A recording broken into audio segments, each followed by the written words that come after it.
We can start with the bit on the Pacifico again. You said you're drinking a Pacifico. Yeah, for sure. Your favorite beer? Yeah, sure, yeah. Okay, we're over here drinking beer. Welcome back to the Hall of Fame podcast. I'm your host, Myra, here with the wonderful Rex Wonders. Woo! I like what you did there.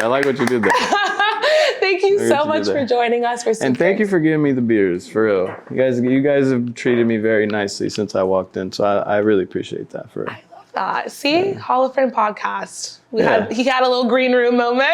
Yeah, it was nice. It was nice. We talked about a lot of stuff. It was nice. We already talked about a lot of stuff, so we might have to talk about more now. Bring up everything on record, whatever you want to bring up, I'm into it. So you're a creative director, artist, designer. Creative directing is kind of your steez, what you're known for. So I think we should dig into that a little bit. How did you get started as a creative director? By accident, really. So I originally had like a passion for like words and graffiti. It's kind of a long story. So, I mean, if you got time, I got time. We have all the time in the world. I was sitting back.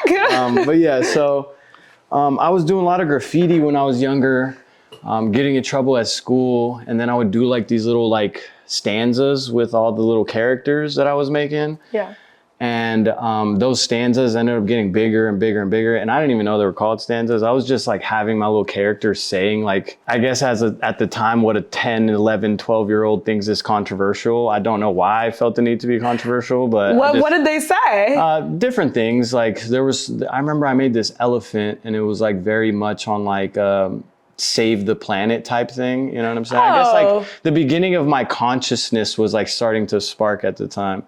Okay, so it was like, it was good things though. It wasn't anything like crazy controversial. No. Okay. No, it wasn't just like saying crazy words just to say them. It was just like these like open-ended phrases, right?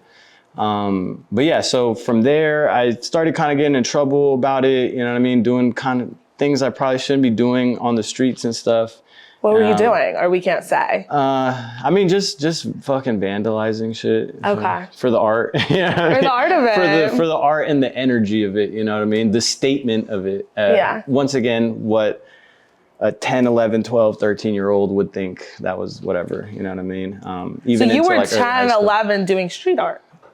Yeah. Wow. So I was doing a lot of art in general, like stencil making and different shit like that. I had like early influences of like Banksy and stuff. So that's where once again, like my brain was just like first starting to understand like meta concepts, you know what I'm saying? And it was dope. It was nice to like experiment in that space. But anyways, getting back to like the original train of thought, I was doing these stanzas and they kept getting longer. Yeah. And then some of my teachers when I was in early high school started allowing me to go to like the computer labs, and like they had all the technology and stuff because I didn't, my parents didn't have enough to give me all the tools that I wanted to, play with and stuff. So I started making like little cover arts and shit like that. And then I had this crazy realization after I'd done a few years of poetry and just like drawing and painting and stuff like that.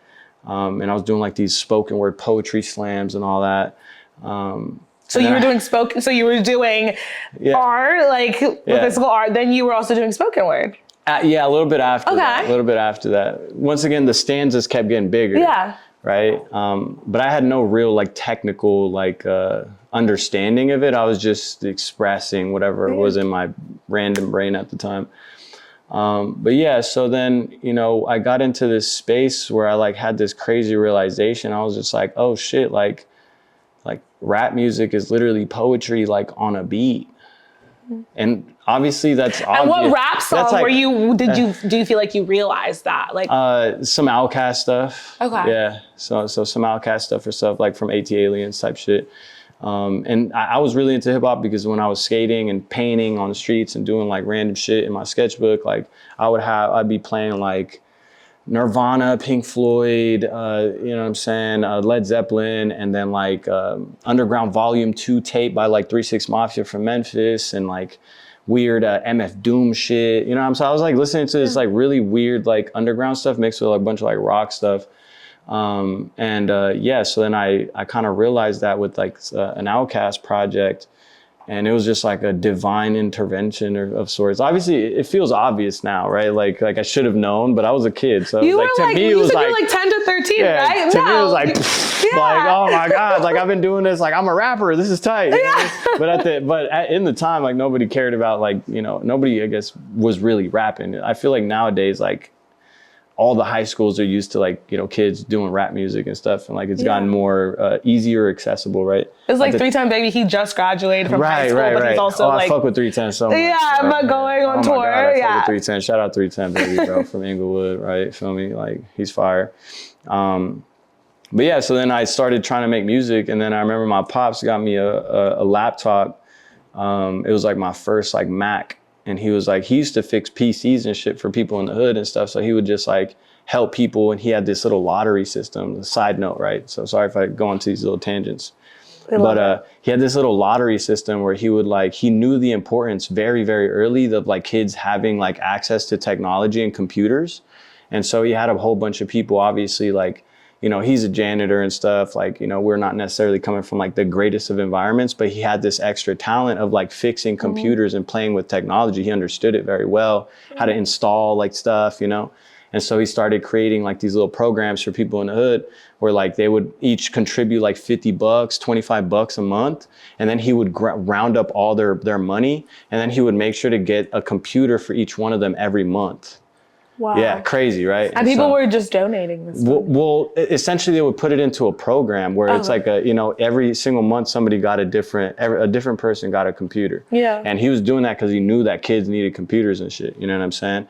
And so he was working on PCs, but he's like, yo, like Mac, he would always want to work on Macs. He was like, Mac is like the thing that you need. Yeah. So when I was like, I think 15, yeah, he got me a Mac from this like yard sale or like fucking Craigslist or some shit. And you know how Macs have like iMovie and like and GarageBand, all the apps that are already downloaded onto the computer. The pre-built ones. Oh my God, bro! When I got that, I had no other software. You know what I mean? So I got that shit, and I got GarageBand. Crazy, and your mind was like, oh yeah, for sure. Instantly, I was just like, you know what I'm saying, fucking with shit. And then I started teaching myself how to record. And I honestly, at the time, I didn't know that I was technically becoming a producer at the same time because I was playing with loops and then finding sounds from the internet and just stacking them until they fit. Then eventually I learned about like tempos and this and that and how to like program it to like match the same, you know, notes or whatever key, etc. Anyways, once you make songs, you want videos. Yeah. So then I'm just like, okay, where do I do? And I know my pops has like my. So you were making the songs. And you were recording them yourself, and then your next and I was making the beat. The beat. You're producing with the beat. Loops that they have stock right now. Yeah. You know, I didn't really know how to program anything at the time, but one of my friends was doing it like 2 years later, so then I started learning that later. Yeah. But yeah, I guess all of it has just been a progression of creating this whole like collective idea of being able to kind of like say what I want to say and be able to do every aspect of it without any limitations. Excuse me. But yeah, so getting through music, you want videos eventually. And I got to that space where I started experimenting with cameras as well. And since I was younger, like my pops would always take pictures of everything. So we had little dinky cameras everywhere, you know, none of them obviously like stuff that I use these days, but just little shit that I always seen, you know, and I got to experiment with. So then I started playing with cameras, and then, yeah, little by little, like shit got more like intense. I ended up going to college, started recording all the homies in the dorms. So I got better and better as an engineer. I ended up I've easily spent like 10, 15,000 on making music videos with other directors and stuff when I was super young, before I started doing them myself. So I kept learning through that process of like me wanting to come up with my own idea, you know, of music, and I would do the cover arts, obviously, you know, and so obviously I wanted the music videos. But yeah, so over that time, I just kind of picked up from other directors, and they would kind of, you know, put me on to certain information. I would want to sit with them while they're editing. Never thought that I was going to do that myself. I was very fixated on like, I want to put out this fucking play, right? This like with music and design and fashion and all these different things. Bringing all the elements together to create. And, but yeah, in 2016 and stuff, I started working with my brother Day, and then he ended up helping me get like this small investment and stuff. And so it was like 3 of us. This was after like college and stuff. And then we, instead of spending it on like the project and all these and just the music, we ended up just buying gear. And like my first objective was to try to get this camera and this new computer and a drone to like one of the directors that I was developing with.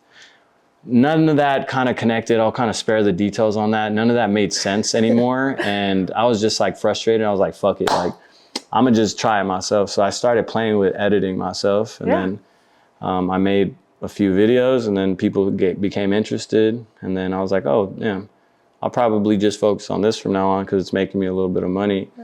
And then... Did you go to school in Oregon? Nah, you went to school in Oregon? Yeah, I went to school in Oregon. Did you also have like a separate like plan just in case like maybe this didn't work out? Were you like... Oh, no, this was my plan the whole time. Okay.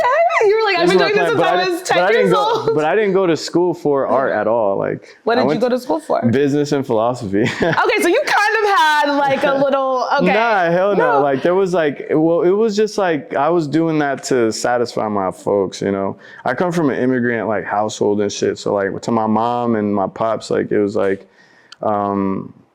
I guess sports and academics were the only things that made sense. You know what I mean? It's either you're going to be a lawyer, a doctor, or you're going to be an athlete. Like that's pretty much it. You know what I'm saying? Like I didn't even tell anybody I was really making music or nothing like that for a long time. Because I just felt like people would be like, what? Why would you do that? You know what I'm saying? And you're Costa Rican and Honduran and Caribbean. And so does that play a part in like some of the ideas that you're coming up with, your creative direction? For sure. Yeah, for sure. Especially like just being curious about like my lineage. Yeah. And like digging and asking questions and listening to like the way my mom talks like a little bit differently in terms of Spanish because it's a different type of Spanish. And then like memories and then like, you know, kind of like I can't really go to my country right now. It's just like too hot for me to be there right now. Yeah, it's not like a touristy place unless you go to like very, very niche areas. But I wouldn't be able to go to like where my mom grew up and stuff like that, where I was supposed to be born. But yeah, for sure, like I dig as much as possible trying to figure out like my story and what I really came from and shit.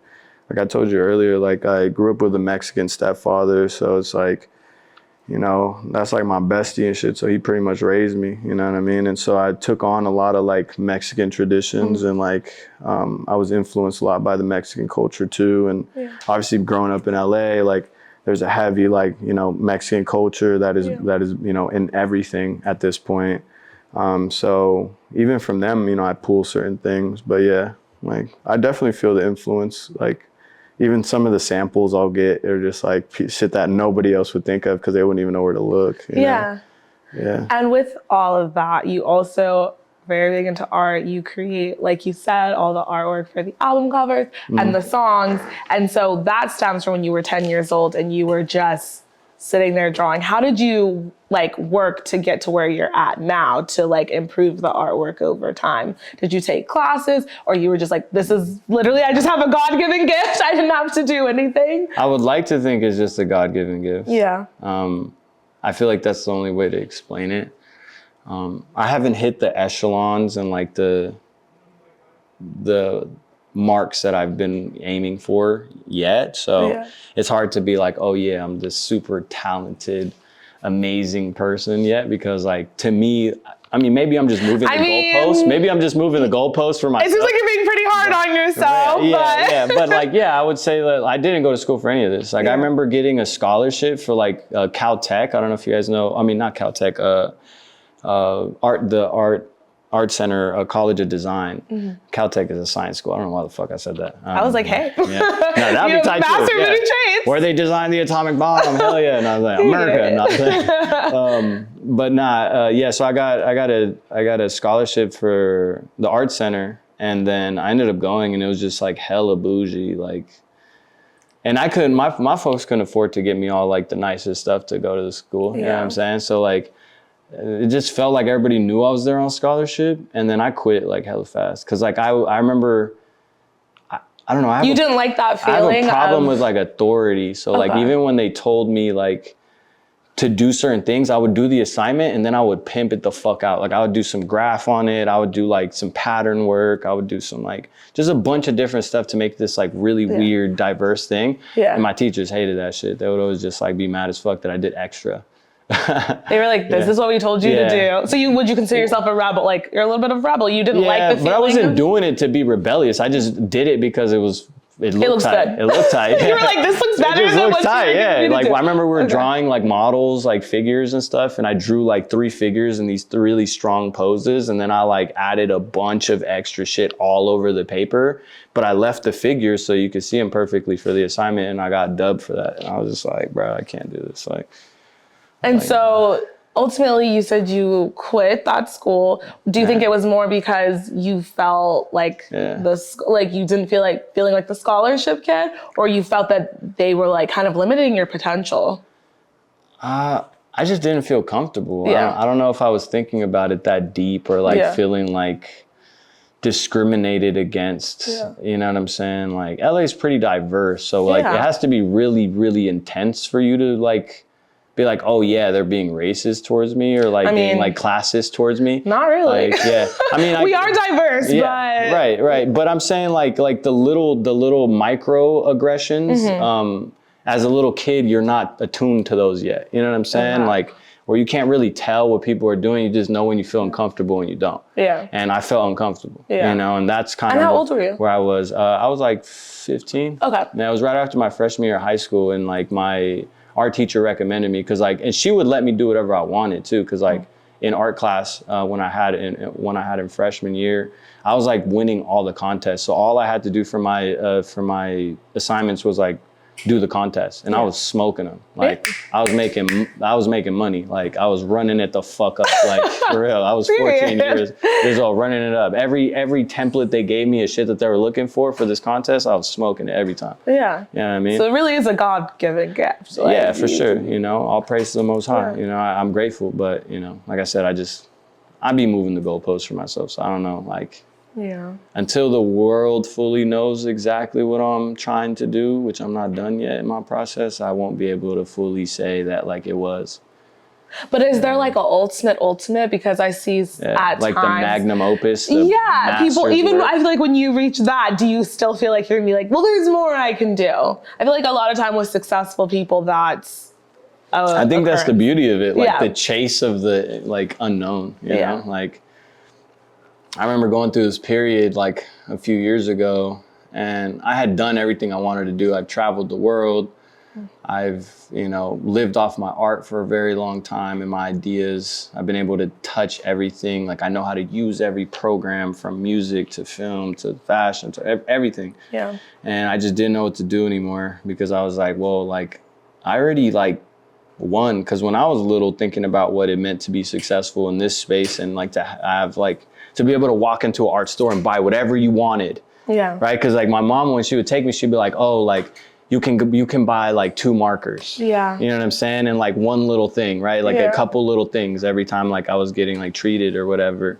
And so like my whole thing was like, I wanted to buy everything. And so the moment that I hit that, and then I went and did, you know, all the extra shit. And did you have that art store trip? Oh, absolutely. Like, how was that? It's amazing. You were like, it's incredible. I feel like that's I wrote like a song. I wrote a line in a song. I was like, first time I got cake, I ate shrimp for a week straight. Did you really? Like, yeah, hell yeah. Because like shrimp to us like was like a celebratory thing too. Like going to the art store. Yeah. Yeah, it was like expensive, right? Yeah. So like when we got seafood, it was because something big happened or like a celebration. So like in my head, it was still programmed that like that was like a celebratory thing. So I literally started like when I got my first big ass check, I was just, bro, I ate shrimp every day. Like, where did you eat? Was it the same place every day? Or did you different like ones. Crab boils here and then like a Mexican joint here and like, you know what I'm saying? Like, but every time it wasn't chicken or steak, it was shrimp. It was shrimp, bro. Like I said, first time I got cake, I ate shrimp for a week straight. You know what I'm saying? But yeah, and definitely hit that art store. But yeah, I had that. But once again, I got to the space where I didn't know what to do next, because I was like, damn, I guess like I aimed too low. Because when I was a kid, I didn't know. But there's always levels to it, right? Exactly. Because then once you eat that shrimp for a week or you go to the art store, you're like, oh, exactly. Go to the next thing. So to come back to your question, yes, I think once I hit that, there will be another one. because like now my whole thing is setting the goal higher and finding new things to want, you know what I mean? Within the space of art and within the passion that I have, it's like, how far more can I take it? Cause like, I mean, some of these rooms, especially playing like on an executive level and making some of these really influential decisions with like behind the scenes in the music industry and shit, like, I guess I found like a new love for like certain things, you know? So it's like, I didn't really know for a while, like how much more further I wanted to take it. And so I guess my new phase of my career now is testing that out, you know? So yeah, I will keep moving the goalposts for sure, but I still feel like I haven't hit what I want to hit yet, you know? Next thing is to eat shrimp for a month straight. Nah, I eat shrimp a lot now. Oh, okay. So where's the best place to eat shrimp to you? My dad's house. Well, where can everybody go? Yeah, nowhere. See, this is like a personal thing to me. Okay. Like, no, you wouldn't even want that if I didn't say anything about it first. Okay, so no restaurant can compare to your dad's I don't know if house. y'all seen that meme, but that shit's amazing. Anyways, but no, yeah, my pops is a hell of a chef. So I'm actually super picky of food because he cooks his ass off. So like my home dynamic is completely different. My mom doesn't cook, my dad does. That sounds my like mom a dream. only cooks for me. Okay, that's a dream for me. I'm like, hopefully my husband knows how to cook. My girl is happy as fuck because I be cooking. You also know how to cook? I be cooking my ass off, hell yeah. Oh my gosh, what do you cook? A lot, everything. Yeah, I cook a lot of shit. I got some of my own recipes too, you know what I mean? But I took off after like my dad, shout out Joe, you know what I'm saying? All my homies know who Joe is because they know if anybody comes to my house, we could be working, he's not gonna let you leave unless you eat something. Yeah, you feel me? So yeah, my girl's definitely happy because I be cooking. I'm like, the gender roles don't really mean much here, you know. But I also grew up with like my two younger brothers are boys too, so it's like it was the only woman in my house was my mom, so she taught us how to do everything. She taught us how to do everything, literally. So you're the oldest. Yeah, I'm the oldest. How's that dynamic? It's a heavy feeling of responsibility nonstop.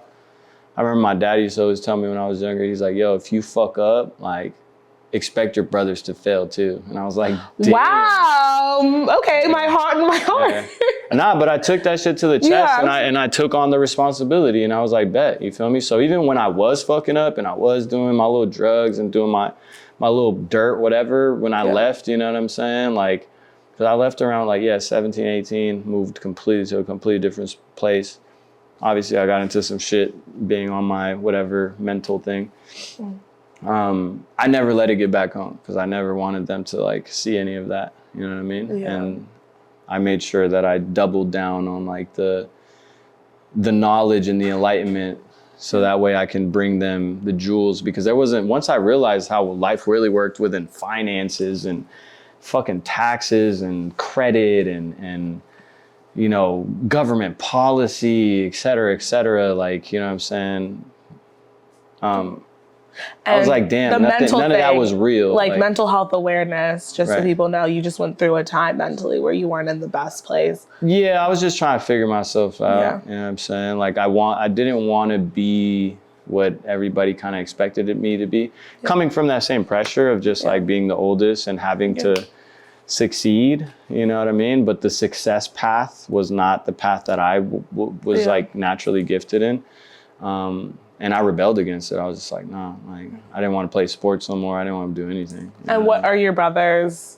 Oh no, they're lit now. Okay. You know what I'm saying? Like what are they they'll doing? tell you themselves, like, yo, like they told me themselves, you know, like, thank you. Like without you, like I don't think we would have been able to do certain things and blah, blah, and like, and I don't take credit for any of their shit because they're harder. They work harder than I do. You know what I mean? But I set the tone, and then I've always been on them like, yo, you got to be better than me. Yeah. You know what I'm saying? Like, I went to college first. I showed the process on how it works. Then my next brother went to even better college, and then showed the process to the next brother, and he went to, you know what I'm saying? And then, you know, like my youngest brother does fashion. He actually made these pants and shit. Fit check. Let's do a fit check. What are we wearing? So this is called Muku.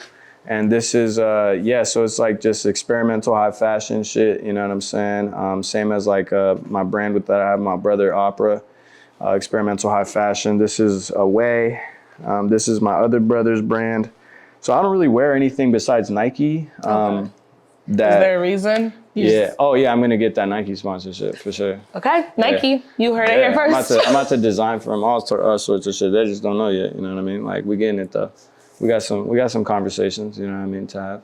For sure, but that's the only brand that I fuck with, really. Okay. You know what I mean? But yeah, so like the fashion Nike stuff. only, brothers brands. Yeah, so this is my littlest brother. He's my actual blood. And then this is like my brother. He's originally from Jamaica and then lives in Miami and New York. So this is brand Away, AWAE. And then this is Mukul, MUKUL.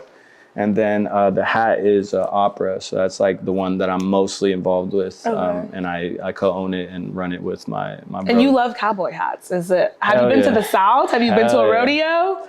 Hell yeah. I've been to rodeo for sure. Okay. It was kind of random, to be honest. I just kind of started doing it, and then people kept asking me, like, where's your cowboy hat? So I was like, oh, okay. And then you just like them, now they're part of the brand. Oh, yeah. I mean, I didn't purposely make it part of the brand. It just kind of became that. Like, naturally. Yeah, I don't know. You also had fun designs with your hair. Oh, yeah. That's what I was about to say. Like, I have a lot of like, I just be dressing random as fuck. Like, but I like it, so whatever. And I wear all my friend shit, so it's fun. So creative director. Yeah. We have also stylist, fashion designer, like everything. A little bit. Talking about you as an artist now, which I love the song Next with the 3. A question that kind of maybe should have happened at the beginning, but like Rex wonders, why the 3 instead of the E? Damn, okay. That one's deep too, bro. Like, are we getting to some deep combos? Well, it's just a long conversation. Do you know how many times the number 3 is mentioned in the Bible? 1,072. For real? I just made that up. I thought it was like a guessing type of thing. I was like, maybe 1,072. Why? How many is it? It doesn't matter. Okay, so. Do you know? Also, there's 3 parts of like time as we understand it, right? Past, present, and future, okay. Right? There's a lot of significance in terms of like understanding the way that things communicate with each other within that frequency. It's the 3, the 6, and the 9, right? And so since I was younger, I was super into math. Like I was always good at math. And I found certain secrets in math that like words couldn't depict. You know what I mean? And for some reason, like the number 3 kept coming up in everything that I was studying. You know what I mean? Yeah. The reason I started with the religion, I wanted to see how, if you were like extremely religious. But anyways, there's a significance down to through every scripture. It doesn't matter whether you're Jewish, Christian, Catholic, Arabic, Muslim. That was dumb. But yeah, there's just like a specific frequency. And even the 6 is just like essentially a different extension of like the number 3. So I consider the number 3 like the perfect balance. Like people think it's a 2, but it's really the 3 because, for example, the past and future have to mesh together to get the present, right? Yeah. And so just like everything else, there needs to be friction and chaos, right? Like a lot of people think like God wants peace, and we might get a little fucked up and deep, but God doesn't want peace. God wants constant chaos and improvement. So the good and the bad need to hit in order to make you move. Because if you were extremely comfortable your entire life and there was nothing challenging you and no foe to have, no quarrel to battle, you would never get up off your ass and do anything, right? So even for the present to exist, the past and the future need to exist, right? In terms of our human understanding, because time could be a myriad of things, right? But the way that we understand it and move with it and build society around it, it comes down to that balance that we've identified in it, right? But yeah, I can go further. I was like, that's very deep. Now I can see from when you were young, you said you used to write controversial stuff. If you wrote that down when you were young, I could see that being very controversial for people, saying that God doesn't want peace. Yeah, for sure. I just feel like evolution is a necessary concept. You know what I mean? And if this is anything, right? Because I'm a theologist. I love studying religions in general. I lean mostly Christian, but I definitely don't blind myself with just like, I want to be, essentially I'm trying to prove God mathematically. As simply as I can put it. You feel me? Like, I grew up with an atheistic father. And so those were my tendencies. But then as I got more intelligent, I came closer to God. Okay. So the more that I studied the math, the more that I studied the first principles of all of reality, I started seeing God more in it, which seems like contradictory, right? Like, Yeah. but it was the opposite reaction for me. The smarter I got, the closer I got to God. So now my whole goal is to prove God mathematically, that it can't be misconstrued, right? Right.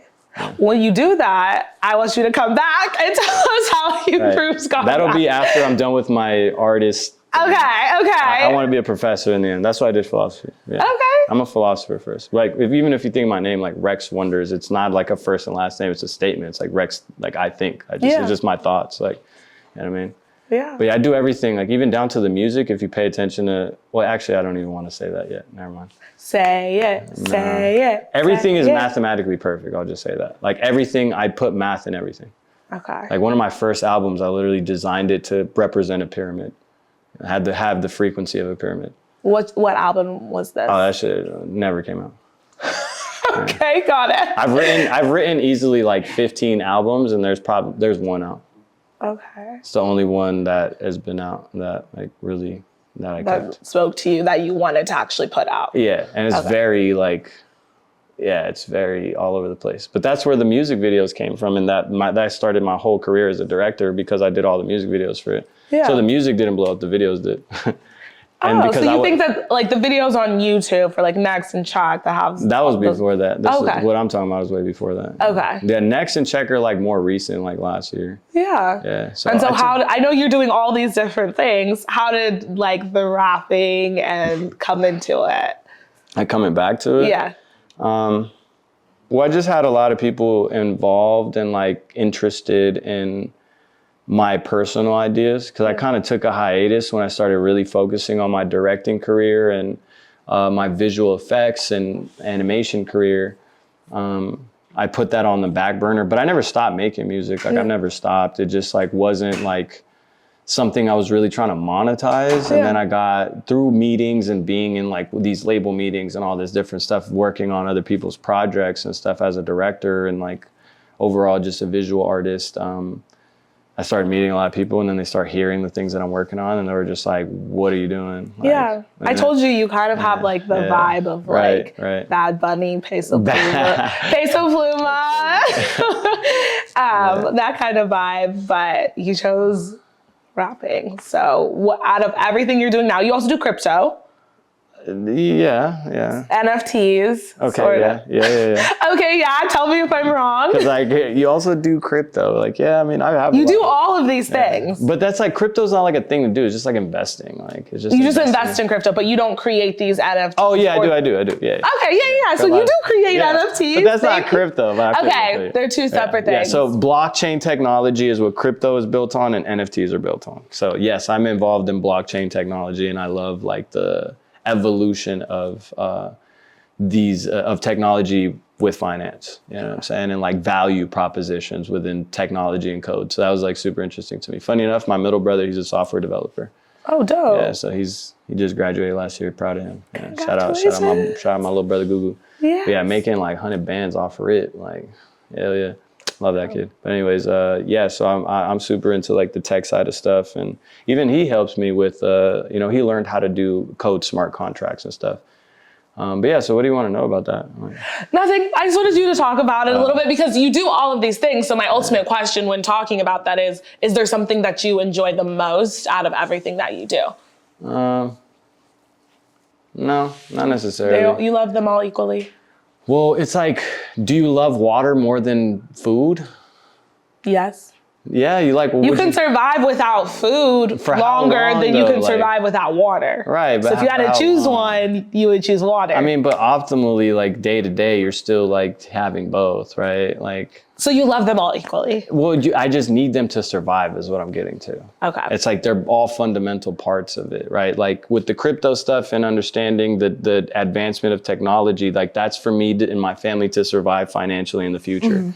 I'm making bets right now for something that is going to happen in 20 years. Yeah. So, and then obviously being able to attach my artwork to it, and then my marketing skills and my, you know, my design skills to it, then it's a fucking playground for me, you know what I mean? So when I realize, oh, the shit that I'm investing into that's making me money, now I can use that and fucking get paid in it to make all these little things. And now I do a lot of designs for a lot of companies. So I actually will design their entire rollouts. Yeah. So shout out Vision 8. That's one of the newest companies I've been working and developing out, like literally building everything for them.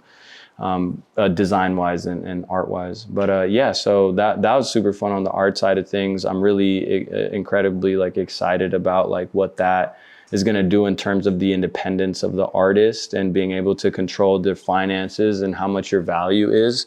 And it's more of a crowdsourcing valuation as opposed to like a gatekeeper valuation, where it's like if you're like, for example, a painter, you have to go to Sotheby's to be able to, and they have to sell your painting for 10 million for you to be a $10 million painter. Yeah. With this, it's like, it's a crowd funding type of I guess dynamic, right? Where like, if you have a strong enough community that believes in your project, then they're going to decide the valuation of that project with you. Yeah. And then you can also share the wealth of what that project is making with the direct investors and the fans. So imagine if like a rapper like Kanye West dropped an NFT of his music and then said 20% of the contribution of this and everything that this project makes goes to my first 1,000 holders. Yeah. Like, you know how much. And you love Kanye. You know you had a sample of one of your songs. Oh, I love Kanye. Okay. For sure. Yeah, I love Kanye. He's a Gemini too, just like me.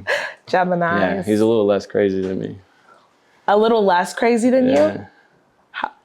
You're crazy, Yeah. you think? Well, you said you have. I wouldn't say two crazy sides. like in a bad way. I would just say like the chances I'm willing to take artistically. Obviously I don't even want to talk on that too much in terms of his political standpoints, but I feel like he has the right intention most of the time. He just doesn't articulate himself very well, and I do. So that's what'll make me seem less crazy, is because I know how to You say have to it. fully process your I went to thoughts. college. I was broke a majority of my life. And when you're famous by like 20, like what do you expect? Yeah. You know what I'm saying? Like I had more life to live realistically than, even though Kanye is older than me and has like a more extravagant life, I've actually lived more real life than he has. Yeah. You know what I'm saying? Like fundamentally. Once again, no disrespect to that man at all, because it's like one of my favorites of all time, and just like broke a lot of boundaries for a lot of people, I think, in terms of like thinking outside the box type shit, you know? Yeah. But I'm definitely like crazier artistically than he is. Like you can put us both in a room and I don't need anybody to make what I make. Period. Feel me? Like I don't need 50 people on my credits. Once again, no disrespect. You can do it on your own. Oh, from the audio to the video to the Have you done that marketing with to any of your videos yet, or is that everything. to come in the future? Yeah, Oh. next I produced it, I recorded it, I wrote it, I mixed it, I mastered it, I directed it. I couldn't shoot it because I can't It's just shoot myself. by Rex Wonders. Rex Oh yeah, Wonders go look at as the it's rolling. credits. I did the VFX, I did the coloring, I did everything. Yeah. Yeah.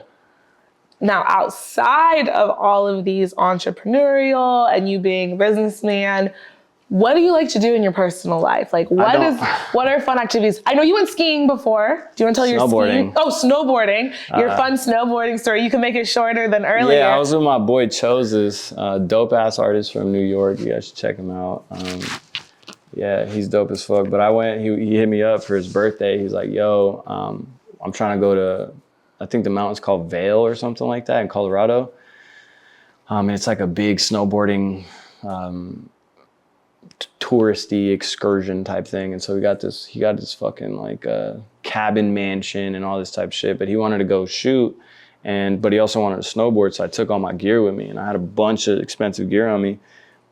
And then I've never snowboarded before, but I used to skate when I was younger. Like the majority of my childhood, I was skateboarding and shit. So I was like, what, right? How hard could this be? Like, you're Rex Wonders. You can do anything. I can do anything I want. Right? No, hell no. That shit was hard as fuck. And then like we went on the lift and like they took us all the way to the top, and I just started looking down like, bro, where the fuck are we going? Like, I've never been to no shit like this. Like, and then I didn't know that there was colors for like the different difficulties.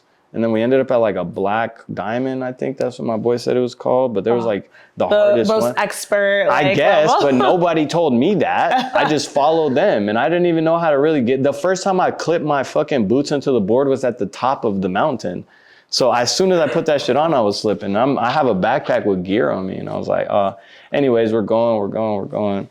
And yeah, like I kept falling and they kept waiting for me. I started feeling bad. So then I just like started just faking it, trying to get faster down with them. And then I thought I had the hang of it. And I literally, for some reason, I don't know if I put my weight too forward, but I like clipped something on the way down and I was going fast as shit. So I clipped something with the front of my board and literally just like boomeranged me, just launched me, bow, and I just launched.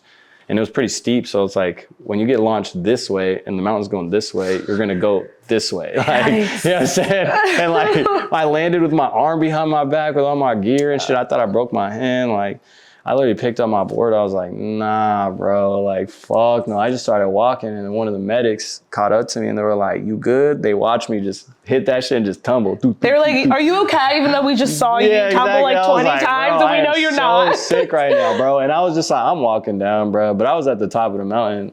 I didn't know how deep it was, but and they asked me and I was just like, I'm walking. And they're like, where? And I was like, all the way down. They're like, you know, it's gonna take you like 3 hours, right? And I was like, sus, bro, fuck. You were like, I'm gonna walk the 3 hours. I was like, damn, bro, that's crazy. And then they were like, stay right here. They put me in a fucking gurney and they zipped me up, put my board on the side, and they fucking sledded me all the way down. And then I literally got out of the sled and just walked straight into the bar. And I was like, I'm done for the day. I'm gonna eat a soup and get fucking wasted. But yeah, but I wouldn't say that's like a pastime. I don't really have hobbies. You said you cook for your girlfriend? Yeah, I cook for myself. And you cook for yourself, so a little chefing it up. Yeah. You have a girlfriend, okay? I'm sure the ladies are sad about that when you're out. I guess this is the first time they'll officially hear it, so yeah. Okay, so we're breaking news. Rex Wonders has a girlfriend. How did you guys meet? Oh God, we met in Utah. Yeah, I have a business in Utah. Oh, okay. Yeah. And she lives here? No, she lives in a different state. Okay. Yeah. So that's why I don't cook for that much. Okay, so you were like, I don't cook. Does she still live in Utah? Yeah, she will. Okay. Not for long, but she's gonna be with me here soon. Okay. But yeah, she's just finishing up some stuff up there. But yeah, I met her in Utah. I got some business in Utah. One of my investors lives there. I have a studio there. But yeah, you know, just bumped into her, quick hinge swipe, not necessarily. a little. No, we had been talking on the internet and stuff before that. Insta DM. But it wasn't like that. We would talk about philosophy and shit. Like we wouldn't even talk about like, I was never spitting game at her like that at all. Like it was just like, she thought she was artistic, I was artistic, and we just talk about business, and she was like wanting to go to business school and this and that. And we just talk about shit like that all the time. And then I remember hitting her up. And I was just kind of like, damn, like the girl I probably been looking for has been right in front of me the whole time. Just kind of like randomly talked to her. So how long did you guys talk before you like asked her out on a date? Maybe like a year. Wow. But we had been talking even before that, but I would say like a year of like being a little more flirtatious. Okay. And it wasn't until like I was gonna go have a show last December. I was doing a show on New Year's in Utah, and I finally like hit her up, and I was just like, I was kind of over the last girl, and I was like, all right. What happened to the last girl? Nah, we ain't talking about that. Oh, okay.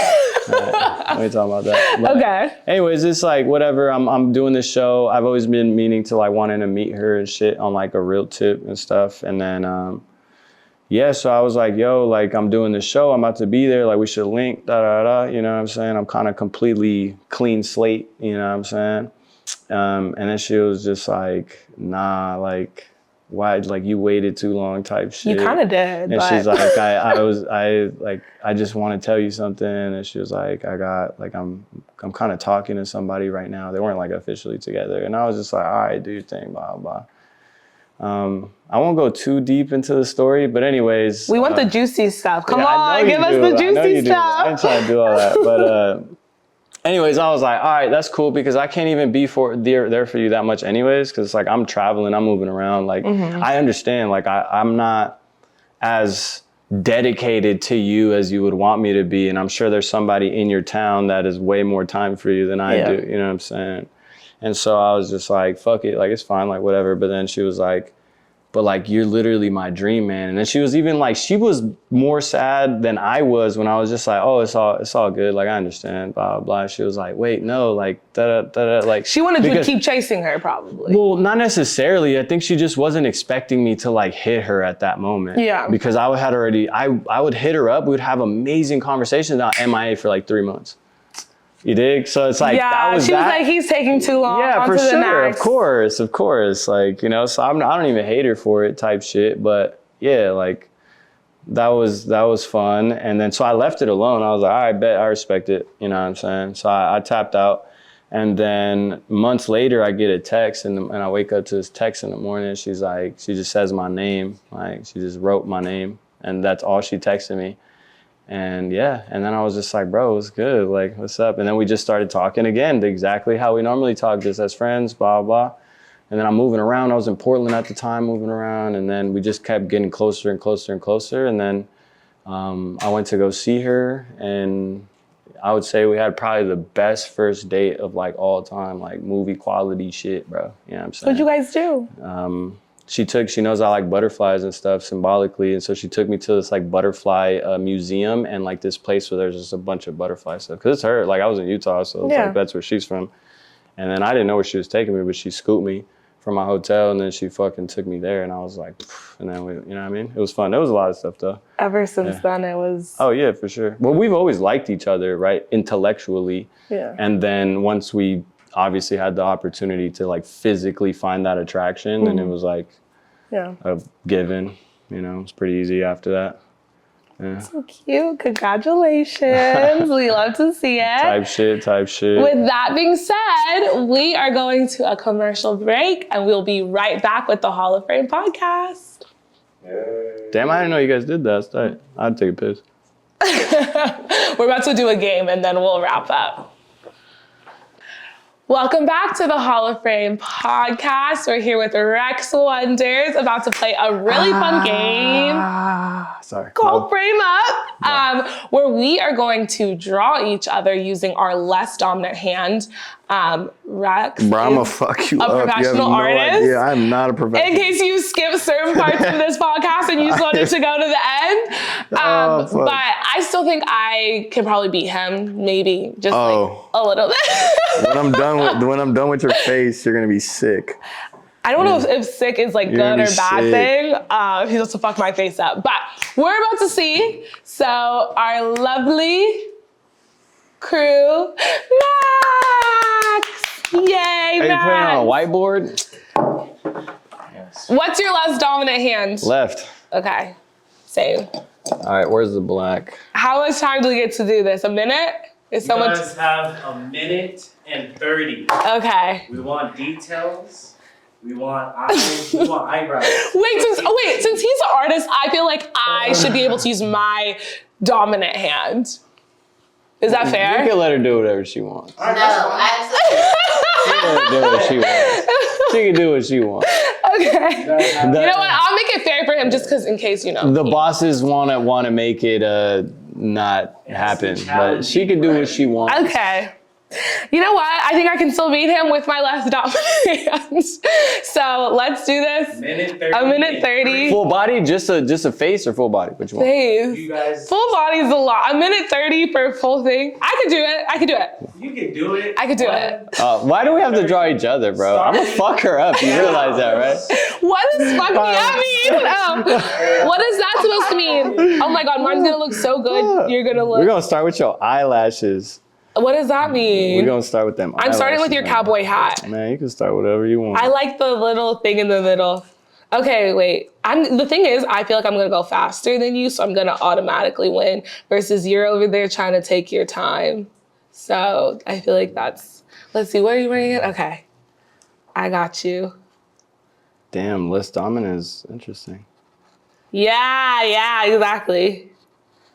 Your shirt says Away. away with an E. Mm-hmm. Okay.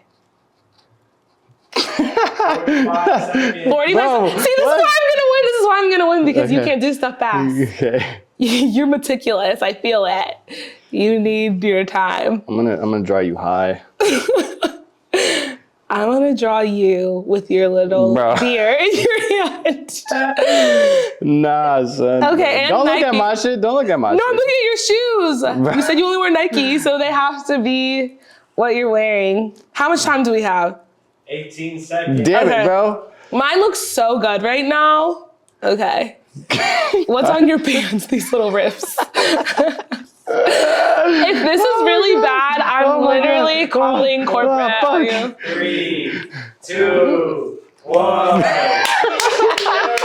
Mine is so much better. You're actually so rude. And like, I just want it to be known to anyone watching this that he's rude as hell. That's it. Like, I don't want anything else to be said. Oh my God. Bro, how do we Wait, show yours first. Show yours first. Nah. Show yours, bro. Oh, fuck. You're the Now- host. Show yours. Come on, be a leader. Be a leader. You're a host. Be a leader. You're right. And mine's Really? the winner. So the winner should be shown first. So I made sure this is Rex That shit Wonders. don't look like me at all. This is his cowboy hat. That's not even a cowboy hat. That shit look like a fucking broke ass UFO. Well, that's what your hat looks like. So Relax, okay? Relax. This is custom, right? that's what your hat looks like to the average eye. This is his Yo, I am face. sick. This is his I'm face. so sick right now. Away. Look at that. Yeah. Show them your bottom shirt. Detail oriented. He got the rips on the pants coming through. You didn't, but you didn't even make it a cutoff. You know what I mean? I had him. Where my hand? What the fuck? This is a even beer. that? Look at That looks you like guys a see microphone. the Pacifica? And That's not a then beer? Nike. What the fuck type of? Don't ever disrespect Nike like that. What the fuck type of Nike sign is that? This is everything, you guys. Okay? Okay. Now let's see his horrible drawing of me.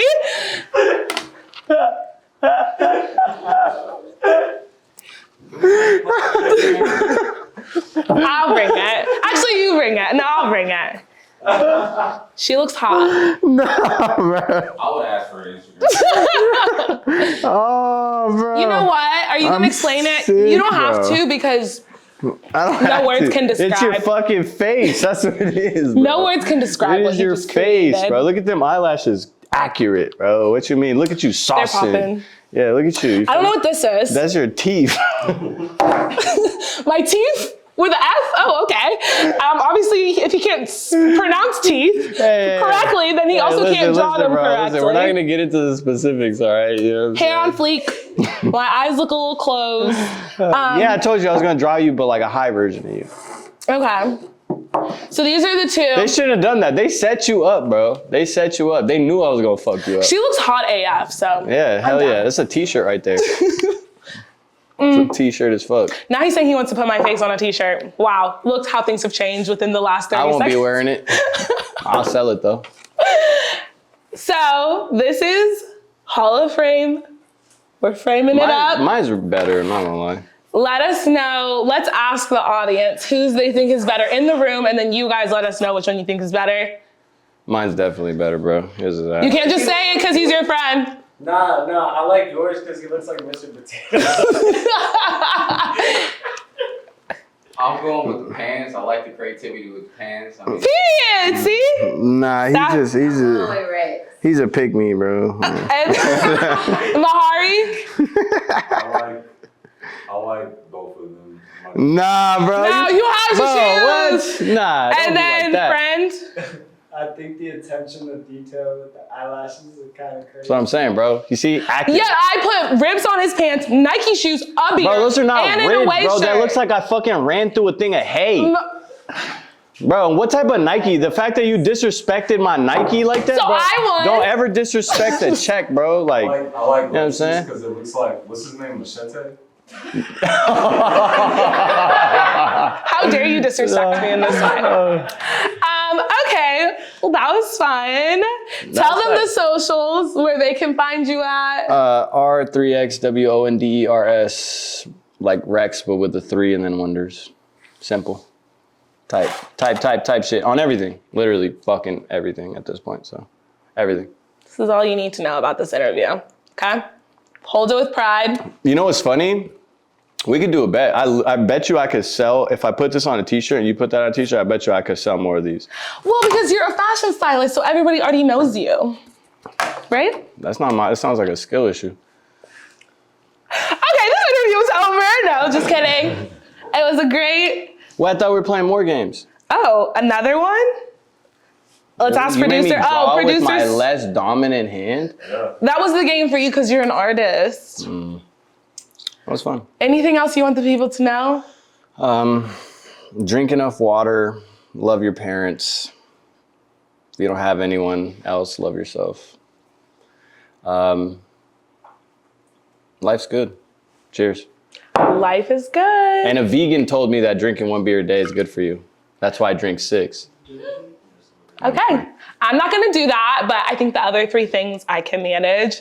Thank you for watching another episode of the Hall of Fame podcast. See you next time. Facts.